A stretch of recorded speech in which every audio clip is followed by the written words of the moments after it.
Come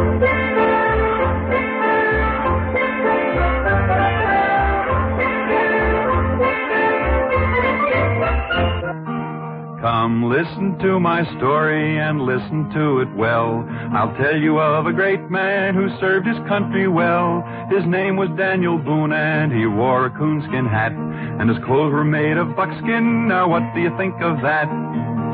Dan was born in Pennsylvania in 1734, in colony days before the Revolutionary War. He was famous as a hunter while he was still a boy, and the hours he spent in the forest, they were his greatest joy. Did you hear that? That was Daniel Boone with his long rifle out hunting a bear. Listen.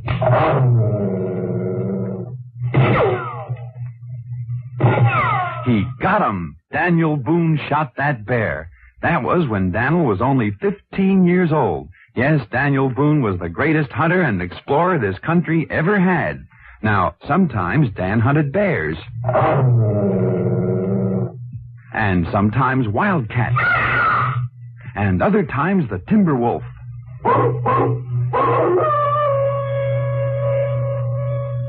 Daniel Boone loved to explore, too, and he was one of the first pioneers to see the Blue Ridge Mountains and the bluegrass region of Kentucky.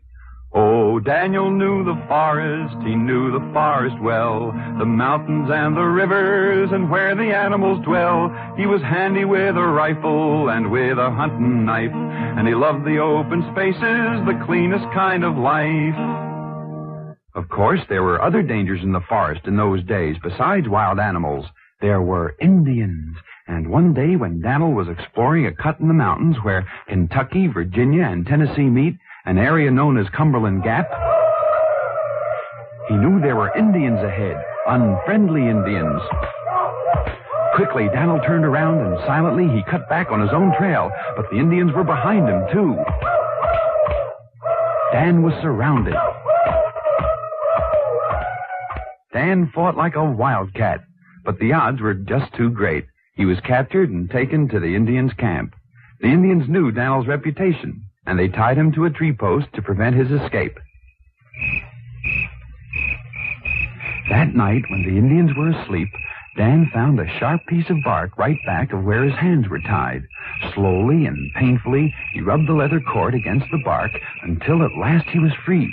Then, as quiet as a cat, he escaped. The Indians followed, but Daniel covered ground so fast that he left their swiftest runners behind. He covered 160 miles on foot in 4 days, and he met his friends, settlers from back east at Cumberland Gap.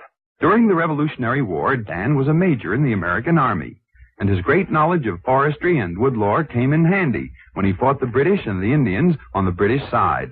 But he was friendly to many Indians because Daniel was a fair man to red men and to white, and he never used his rifle unless he had to fight. He didn't like big cities, he kept on moving west, and he helped to build our country and tame the wilderness. When the Revolutionary War was over, Dan kept heading west until he made his final home in Missouri. There he would sit under a tree during the day, and settlers and Indians came to him with their problems, for he was a man of great justice and simple democracy. His tree became famous as Boone's Judgment Tree. Often Dan sat under it and remembered his old battles and adventures, and he would fondly dream of his hunting days when he hunted the big bear and the savage wildcat and the wild timber wolf.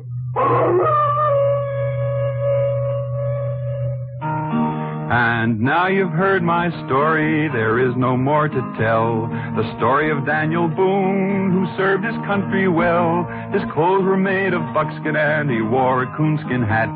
A democratic pioneer, I hope you'll remember that.